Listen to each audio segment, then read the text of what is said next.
Hi friend, welcome to AM TV talk two. Friends, आज आपके साथ एपिसोड 3 को एक्सप्लेन करेंगे। स्टे क्लोज, नेटफ्लिक्स पर आने वाला सीजन स्टे क्लोज, जो कि क्राइम थ्रिलर सीजन है। फ्रेंड, अगर आपने अभी तक इसका एपिसोड 3 नहीं देखा तो आप मेरी वीडियो को स्किप कर सकते हैं, क्योंकि इस वीडियो के अंदर आपको बहुत ही स्ट्रॉन्ग स्पॉइलर सुनने और देखने को मिल जाएंगे। तो मैं यहाँ पर आपको स्पॉइलर से अलर्ट करता चलूं। फ्रेंड, अगर आपने अभी तक एपिसोड 3 नहीं देखा और सीजन को नहीं देखा हुआ तो आप मेरी वीडियो को स्किप कर सकते हैं। अगर आप जानना चाहते हैं इस एपिसोड की कहानी के बारे में, इस सीजन के बारे में, तो आप मेरी वीडियो को कंटिन्यू रख सकते हैं। बट यहाँ पर आपको स्पॉइलर से मैं पहले अलर्ट करता चलूं।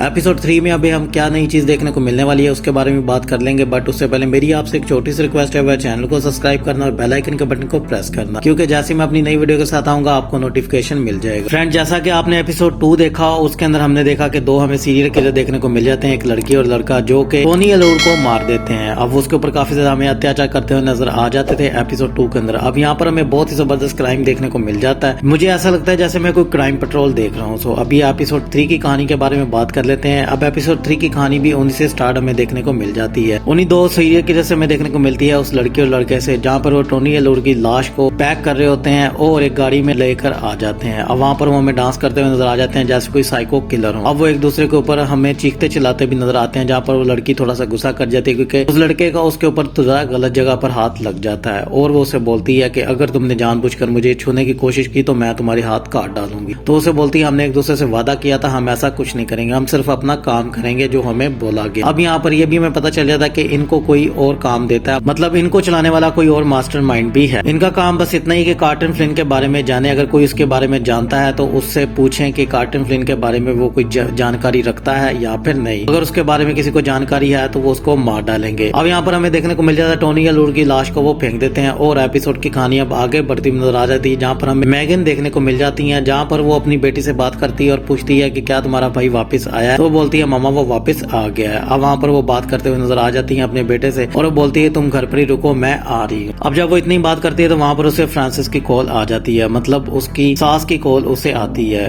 जो शॉ की मम्मा होती है। अब वो उसे कॉल करती है, उसे बोलती है कि कोई यहाँ पर है, वही आदमी मेरे कमरे में आया था जो पहले आता है, अब वो फिर से आने लग पड़ा है, मुझे डर लग रहा है और वो यहीं पर ही है। अब वहाँ पर वो मैगन उसे बोलती है कि मैं आ रही हूँ। अब नेक्स्ट सीन में हम देखते हैं रे को, जहाँ पर वो हमें देखने को मिल जाता है एक बार के अंदर, मतलब वो फ्लैशबैक में होता है और कैसी को देख रहा होता है। हैरी भी देखने को मिल जाता है, लॉरिन भी देखने को मिल जाती है और ये चीज रे को यहाँ पर याद आ रही होती है। और नेक्स्ट सीन में हमें फिर से रे ही देखने को मिल जाता है, उसकी कुछ फ्लैशबैक की कहानियां हमें देखने को मिलती हैं, कैसे वो कैसी से प्यार करता था, मतलब वो एक दूसरे से काफी ज्यादा प्यार करते हुए नजर आ जाते हैं और कैसी की वो पिक्चरें लेता हुआ भी हमें नजर आ जाता है। नेक्स्ट सीन में फिर से रे को देखते हैं, जहाँ पर वो एक कॉल लेता है और बोलता है कि मैं आ रहा हूँ, और वो भागता हुआ कुछ बच्चों की तरफ आता है, जहाँ पर टीचर्स होती हैं जिनको उसने सिखाना होता है फोटोग्राफी का काम। अब यहाँ पर फोटोग्राफी के लिए उनको एक काम देता है कि अच्छे से फोटोज लो और मैं तुम्हें बताऊंगा फोटोज कैसे ली जाती हैं। सो फ्रेंड, यहाँ पर मैं आपको एक बात बताते चलूं, फोटो लेना भी एक फन है, वो भी एक कलाकारी है। सो उसको लेने के लिए काफी ज्यादा आपको ट्रेनिंग लेनी पड़ती है और उसके लिए भी आपको एक कोर्स करना पड़ता है। तो यहाँ पर वही चीज हमें रे बताता हुआ नजर आ जाता है उन बच्चों को। अब वो फोटोज लेते हैं और वहां से चले जाते हैं। अब यहाँ पर कैसी की काफी ज्यादा पिक्चरें उसके हमें लैपटॉप के अंदर नजर आ जाती है और वो उससे बच्चे पूछा आपकी गर्लफ्रेंड है, तो वो बोलता है हाँ ये मेरी गर्लफ्रेंड है। अब यहाँ पर वो चले जाते हैं, सबके सब बच्चे यहाँ से चले जाते हैं और वहीं पर ही उनके जाने के बाद रे जो होता है वो अपने सिस्टम में गाय की पिक्चर्स देख रहा है और सर पकड़ कर बैठ जाता है और उसे फ्लैशबैक में वही फिर से लड़ाई नजर आती है जो क्लब वो गाय से लड़ता हुआ नजर आता था। अब नेक्स्ट सीन में हमें मैगन नजर आ जाती है। अब नेक्स्ट सीन में हम देखते हैं कोई शॉ की मॉम की तरफ जाती है और ऊपर जाकर बोलती है मॉम आपको क्या हुआ। यहाँ पर उसकी जो मॉम होती है उसे स्टुअर्ट ग्रीन के बारे में बताती है, उसे बोलती है कि वो ऐसा था, वो दिखने में ऐसा था और वो मेरे पास आया था, वो कैसी के बारे में पूछ रहा था। और यहाँ पर मैं मैगन के मुंह से ये भी हमें सुनने को मिल जाता है, जहाँ पर वो अपनी मॉम को बोलती है कि अब आप दोबारा मेरा नाम कैसी नहीं लेंगे, आपने मुझसे वादा किया था, अब ये नाम आप दोबारा नहीं लेंगे। अब यहाँ पर हमें भी पता चल जाता है कि शो की जो मॉम है वो कैसी को पहले से जानती है और यहाँ पर हमें कैसी को फिर से फ्लैशबैक में वही स्टुअर्ट ग्रीन के बारे में ख्याल आता है जब वो उसे मारता है। अब नेक्स्ट सीन में हमें पुलिस इंस्पेक्टर देखने को मिलता है ब्रूम, ने उसे पिक्चरें दी होती हैं और जहाँ पर उस पत्थर के ऊपर खून होता है वहाँ पर इन्वेस्टिगेशन करता हुआ नजर आ जाता है और यहाँ पर उसे कुछ भी और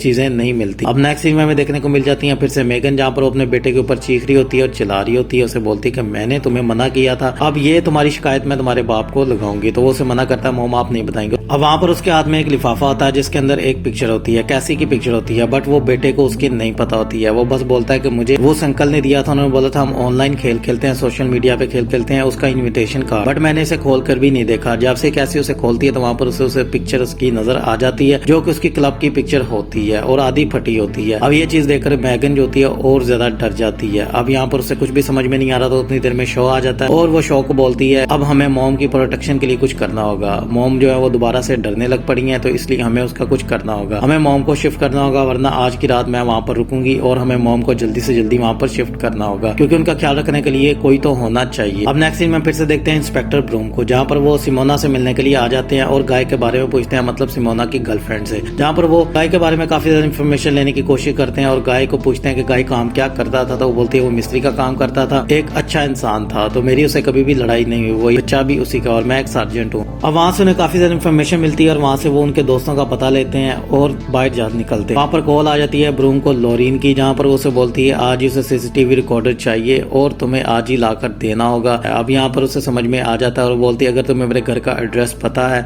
अगर तुम भूले नहीं हो तो वहाँ पर आ जाना और हम कुछ बातें भी कर लेंगे। अब नेक्स्ट सीन में हम फिर से देख लेते हैं रे को, जहाँ पर वो वेस्पर क्लब में फिर से जाता है, कुछ उसे यादें आ रही होती हैं गाय की। अब वो उसी क्लब के अंदर आ जाता है पता करने के लिए आखिरकार यहाँ पर हुआ क्या था। वहाँ पर उसे लोरीन मिलती है। अब वो लोरीन को पहचान लेता है और उसे बोलता है कि क्या तुम लोरीन हो, तो बोलती है हाँ मैं लोरीन हूँ, तुम रे हो। अब यहाँ पर वो एक दूसरे से बातें करते हुए नजर आ जाते हैं, जहाँ पर वो कैसी के बारे में पूछता है। अब यहाँ पर लोरीन जो होती है कहानी उसे सुनाती है, उसे बोलती है कैसी को कैंसर था, उसकी मुझे कॉल आई थी और वो मर चुकी है, अब वो जिंदा नहीं है। यहाँ पर रे का काफी ज्यादा दिल दुखता है और वो वहाँ से चला जाता है। अब वो जब बाहर जाकर बैठता है तो उसे फिर से कैसी के ख्याल आते हैं, वही पुरानी यादें वो ताजा कर रहा होता है और रो रहा होता है। और उतनी देर में वहाँ पर हमें फिर से देखने को मिल जाती है कि जहाँ पर वो अपनी दोस्त के साथ आती है, मतलब मैगन की जो बेटी होती है और उसकी फ्रेंड जो होती है वो वहाँ पर आ जाती है क्योंकि उस रात वो यहाँ पर आई होती है। अगर आपने एपिसोड 1 और 2 देखा है तो आपको ये सारी कहानी पता होगी कि आखिरकार वो यहाँ पर क्या करने आई। अब यहाँ पर रे भी उन्हें देख लेता है और उनका पीछा करता है और जैसे उनका वो पीछा करता है तो यहाँ पर हमें फ्लैशबैक में कुछ चीजें नजर आ जाती हैं जो के को नजर आती हैं कि उसे कार्टन फ्लिन चीख रहा था, चिल्ला रहा था, उससे अपनी चाबी मांग रहा था। अब वहाँ पर रे उनको आवाज लगाता है और वो वहाँ से दोनों भागना शुरू कर देती है। अब रे उनका पीछा करता है और कुछ पिक्चरें ले लेता उनकी गाड़ी, अब वो वहाँ से निकल जाती है। अब नेक्स्ट सीन में हमें देखने को मिल जाते हैं फिर से इंस्पेक्टर ब्रूम, जहाँ पर वो अपने ऑफिस के अंदर आते हैं और वहाँ पर वो देखते हैं उनके डेस्क के ऊपर कोई और बैठा हुआ है। अब वो उसे काफी ज्यादा चीखते चलाते नजर आते हैं और बोलते हैं तुम्हें यहाँ पर किसने बताया। वो बोलती है मुझे यहाँ पर गोल्डबर्ग ने बिठाया है, अब मतलब उनके सीनियर ने बिठाया है, जिनके बारे में हम पहले से ही जानते हैं। और अब इसी तरह कहानी आगे बढ़ती हुई नजर आ जाती है। वहाँ पर लड़ते हैं। अब वहाँ पर मिस्टर फ्लिन भी होते हैं जो कार्टन फ्लिन के बाप होते हैं। अब वो मिस्टर ब्रूम से काफी ज्यादा बात करते हुए नजर आ जाते हैं। ब्रूम को बोलते हैं कि मैं अब $1 लाख का इनाम रखने वाला हूँ, तुमसे मेरा बेटा नहीं मिल रहा है तो मैं खुद ही उसे ढूंढूंगा। अब यहाँ पर ब्रूम जो होता है उसे मना करता है बट वो बाज नहीं आता, वो बोलता है मैं करूंगा, तुमने जो करना है तुम कर लो। हमें नेक्स्ट सीन में देखने को मिल जाती है एरन, तुम क्या ये रिकॉर्डर नहीं लेकर जाना चाहते हो, अगर कहते हो तो मैं छोड़ आती हूँ। तो वो बोलता है ठीक है मैं ले आता हूँ। नेक्स्ट सीन में फिर से देखने को मिल जाता है रे, जहाँ पर उस जंगल के अंदर सर्वाइव करता हुआ नजर आ जाता है और उसे एक लाश नजर आती है जो कि गाय की होती है। अब इस चीज को देखकर वो काफी ज्यादा डर जाता है और उसे फिर से फ्लैशबैक में अपना ही ख्याल आता है जब वो गाय से लड़ा था। अब नेक्स्ट सीन में फिर से देख लेते हैं इंस्पेक्टर ब्रूम को जो कि लोरीन के घर पर जाता है और लोरीन से काफी ज्यादा बातें करता नजर आ जाता है। वहाँ पर वो एक दूसरे के साथ काफी ज्यादा रोमांस करते हैं। नेक्स्ट सीन में फिर से हम देखते हैं मैगन को, जहाँ पर वो कॉल करती है फिर से हैरी को और उसे बोलती है मुझे ब्रूम से मिलना है, उस इंस्पेक्टर से मुझे मिलना है और मुझे कुछ बात करनी है, लेकिन मैं तुम्हारे सिवा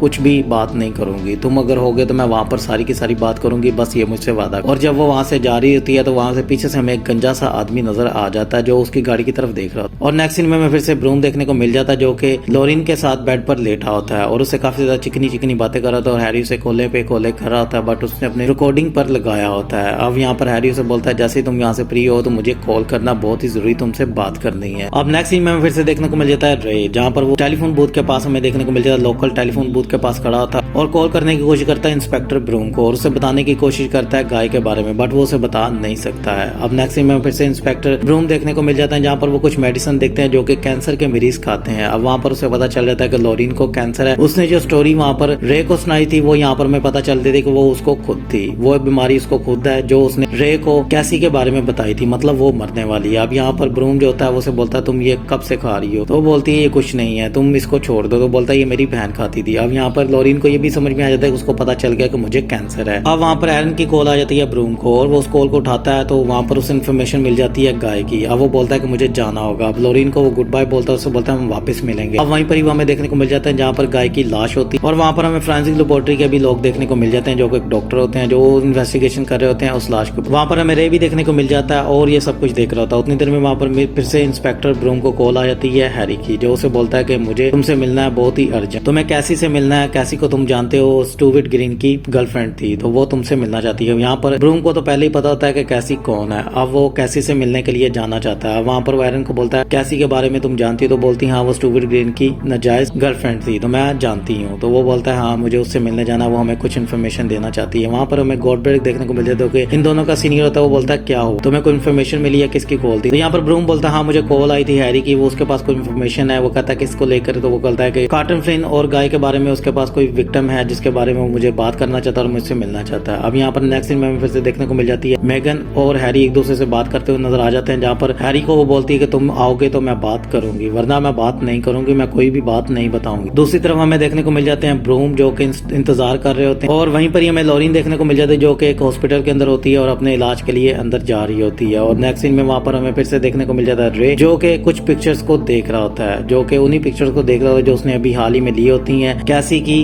बेटी की। और फिर से वो अपने सिस्टम पर जाता है और वहाँ पर वो कार्टन फिल्म की पिक्चरों को देखता है और बाकी सारी पिक्चरों को देखता है उस रात की जहाँ पर वो उस पार्टी हुई। 16 अप्रैल की वो पिक्चरों को देख रहा होता है जहाँ पर उसे वो लड़की देखने को मिल जाती है कैसी की बेटी के को वो देख लेता है, उसको नजर आ जाती है वो कार्टन फिल्म के साथ। अब यहाँ पर नेक्स्ट फिर से हमें दो सीनियर किलर देखने को मिल जाते हैं, वही लड़की और लड़का। और वहाँ पर उन्हें कॉल आती है, एक अनजान कॉल आती है जिससे वो बात कर रहे होते हैं। वहाँ पर उन्हें फिर से एक सफारी मिलती है कि इस आदमी को तुम्हें ढूंढना है और मारना है, और वो बोलते हैं उसका नाम बता दो हम उसे पकड़ लेंगे। और वहाँ पर वो उसे ये भी बता देते हैं कि हमने अल्लूर को मार दिया, टोनी अल्लूर को मार दिया, वो हमारे किसी काम की नहीं थी। अब नेक्स्ट सीन में हम फिर से देख लेते हैं मेगन को, जहाँ पर वो हैरी की बताई हुई जगह पर आ जाती है जहाँ पर इंस्पेक्टर ब्रूम भी होते हैं। अब वो गाड़ी से उतरती है और इंस्पेक्टर ब्रूम और हैरी को देखने लग पड़ती है। अब वहाँ पर इंस्पेक्टर की नजर पड़ जाती है कैसी के ऊपर और वो उसके पीछे पीछे चल पड़ता है। और नेक्स्ट सीन में हम फिर से देख लेते हैं उन दोनों सीनियर किलर को, जहाँ पर वो हैरी के पास आ जाते हैं और यहाँ पर हमें ये भी पता चल जाता है कि इस मास्टरमाइंड के पीछे कौन है और मास्टरमाइंड कौन था। यहाँ पर हमें पता चल जाता है कि गोल्डबर्ग जो सीनियर इंस्पेक्टर है वही इसी इन सब के पीछे पड़ा हुआ है, मतलब वही सीरियल किलर हमें देखने को मिल जाता है। और यहाँ पर एपिसोड की कहानी खत्म हो जाती है। अब एपिसोड 4 के अंदर हमें क्या नई चीज देखने को मिलने वाली है, क्या कोई और नया क्राइम हमें देखने को मिलने वाला है और स्टोरी आगे कैसे बढ़ती हुई नजर आती है, तो मैं आपको नेक्स्ट अपने एपिसोड की 4 की वीडियो में बताऊंगा और कहानी के बारे में आपको पूरी की पूरी डिटेल दूंगा। और अगर आपको वीडियो अच्छी लगी है तो लाइक शेयर जरूर कीजिएगा और मेरे चैनल को सब्सक्राइब कर लें, क्योंकि जैसे मैं अपनी नई वीडियो के साथ आऊंगा आपको नोटिफिकेशन मिल जाएगा। तो मिलता हूँ आपसे नेक्स्ट वीडियो में, अपना ख्याल रखिएगा, टेक केयर।